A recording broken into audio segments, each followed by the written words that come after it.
É uma alegria poder estar junto aqui hoje com vocês, para a gente conversar rapidamente, para nós aprendermos em conjunto.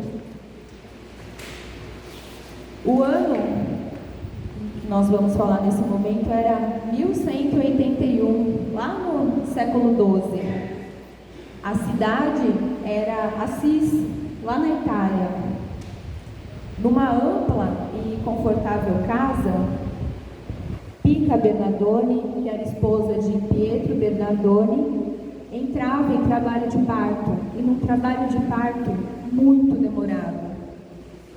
Apesar da assistência de uma parteira muito experiente e de muitos funcionários que ela tinha em casa, o parto não progredia, não se concluía. Parecia que aquela criança não queria nascer. Em vão as regras, as manobras da parteira, nada, o trabalho de parto não progredia. Se uma cena dessas já causa uma preocupação hoje em dia com o que a gente tem de conhecimento, imagina lá naquela época, não é mesmo? E aí, apesar de ser tarde da noite, um peregrino desconhecido bateu a porta. Era uma casa com muitos funcionários, e rapidamente uma funcionária foi atender. E antes que ela pudesse falar qualquer coisa, ela olhou e encontrou o peregrino assim, com as mãos juntas, como se estivesse em oração, e ele simplesmente falou para ela: diga à sua senhora, a senhora Bernardoni, que ela deve dirigir-se ao estábulo. Somente lá a criança nascerá, porque essa é a vontade do nosso Senhor. Disse isto e sumiu rapidamente, antes que ela pudesse perguntar qualquer coisa, ou que ele pudesse pedir qualquer ajuda, pois acreditava-se que ele ia pedir uma esmola. Mostrando assim uma nítida intervenção do mais alto ali naquele momento, né? E aí, quando eu reli essa passagem, eu lembrei de um outro momento que foi muito claro a intervenção do mais alto, mas na vida de um outro personagem muito conhecido dos espíritas, né, que é Dr. Bezerra de Menezes.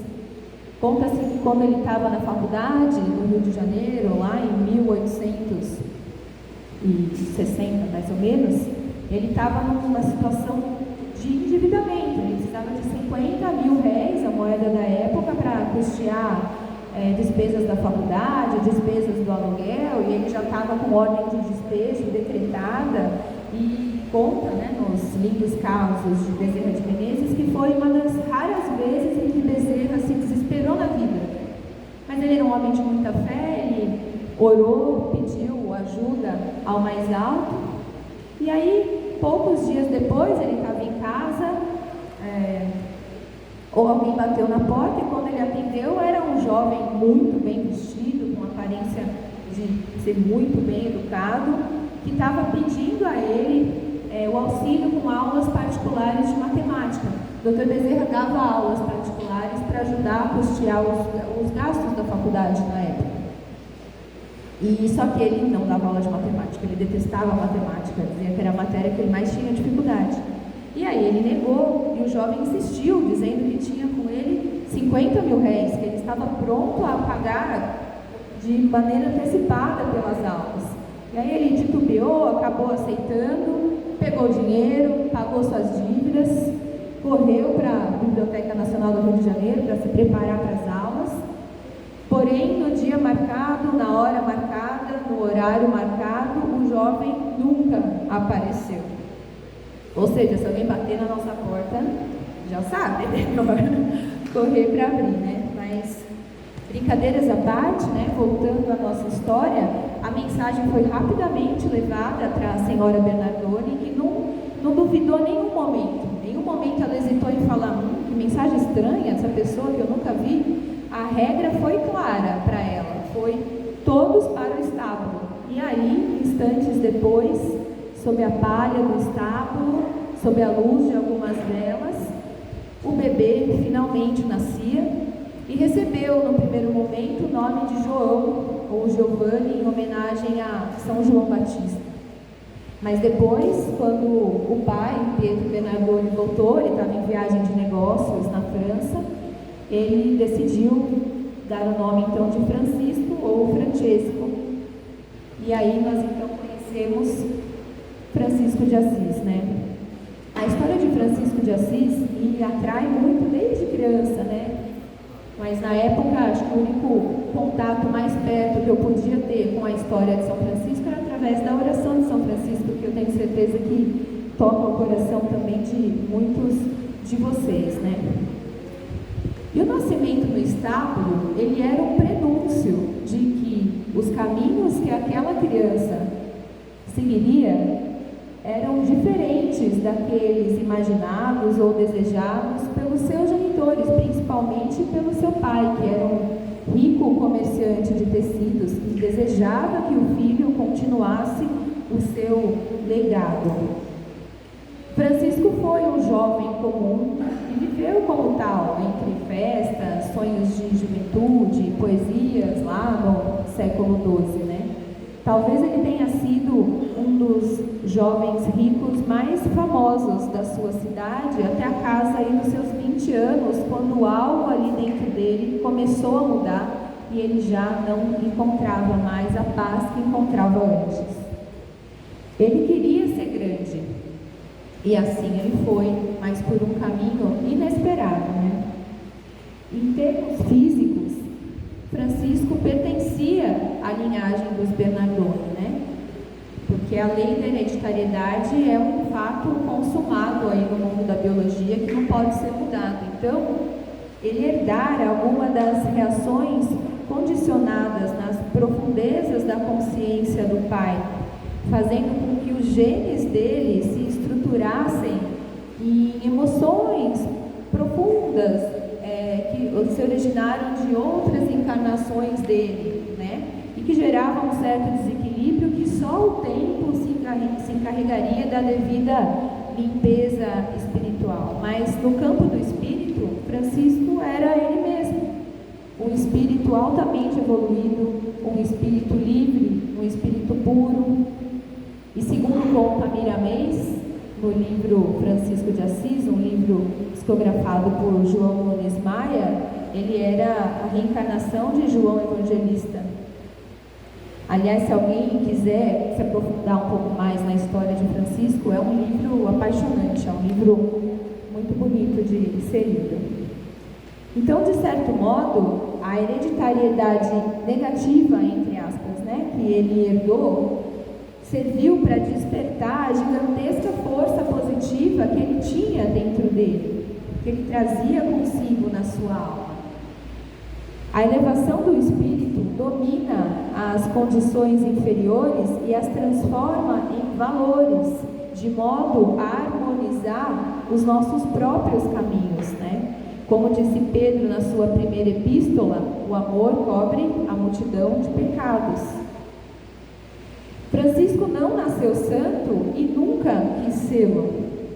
Sua espiritualidade não foi gratuita como um presente dado pelo mais alto. Pelo contrário, ela foi construída dia após dia, como se brotasse das sombras pela qual ele precisou atravessar várias vezes e que ele soube tão bem aproveitar. Nós tanto desejamos, né, a paz e a serenidade nas nossas vidas, e é justo que desejemos, é justo que busquemos por ela, né, por elas, mas quando nós paramos para observar a nossa trajetória, a trajetória da nossa vida, é bem possível que nós podemos concluir, eu me incluo nisso, que foi nos momentos que nós estávamos atravessando as sombras, as dores, as dificuldades, que nós mais crescemos, né? Que nós mais avançamos em direção ao mais alto, que nós mais avançamos em direção àquilo que é o nosso propósito nessa encarnação. Aos poucos, o vazio existencial foi tomando conta de Francisco, e aquele jovem alegre, sonhador, foi dando lugar a um jovem triste, pensativo, como se ele estivesse atravessando uma espécie de depressão. Ele não encontrava mais sentido na vida que ele vivia, principalmente junto à sua família, com as facilidades materiais que eles tinham. Ele experimentou a riqueza, contudo, só encontrou a alegria e a serenidade no desprendimento. Certa noite, nós vamos encontrar Francisco na sua casa, num quarto muito confortável, com roupas de esplêndida beleza, segundo as descrições, pisando num tapete que, de tão grosso assim, os seus pés se afundavam. E apesar do cansaço e apesar do conforto que ele tinha, ele não tinha paz, ele não conseguia dormir, ele não se ajustava mais naquele ambiente. E ele, então, o missionário do amor, sentia dentro de si que era hora de dar um próximo passo, um passo além, era hora de encontrar o seu propósito. E ele sentia uma grande necessidade de falar com Deus. Além disso, chegava para ele cresceu ouvindo histórias da vida de Cristo que sua mãe trazia e que Jarla, uma funcionária muito querida que ele tinha como mãe, também trazia. E quando ele escutava essas histórias, ele sentia uma saudade gigantesca de Jesus, como se ele tivesse vivido tudo aquilo ao lado do Mestre, como se ele tivesse estado presente naqueles momentos, naquelas passagens que ele ouvia. E nesse momento ele sentia essa sede de que ele precisava falar com o Cristo. Então ele entra em oração e entra numa espécie de transe, num momento muito bonito do livro, se alguém for ler. E ele encontra o Mestre, e ele faz uma conversa, ele passa por uma vivência muito importante, e ali então ele entende o seu propósito. Aquela lição do estábulo, do nascimento do estábulo, eclodiu fortemente na sua mente, e assim como vai eclodir na vida dele em vários outros momentos. O nascimento de Jesus na manjedoura foi, e é até hoje, um dos maiores ensinamentos espirituais que a humanidade já recebeu. Cristo, um espírito puro, se fez criança naquele lugar, daquela forma, desprovido de todo orgulho. E esse foi também o caminho percorrido por Francisco, do sonho das glórias passageiras à alegria perene da humildade. Ele negou a si mesmo, negou o seu ego. E esse também é o caminho que nós precisaremos percorrer, cada um de nós no seu tempo, Talvez nós não tenhamos uma manifestação tão concreta do mais alto como alguém batendo na porta, mas certamente há diversos sinais na nossa vida a nos chamar a atenção para o caminho que nós devemos seguir. Mas muitas vezes dar esse primeiro passo, sair dessa zona de conforto, é muito difícil,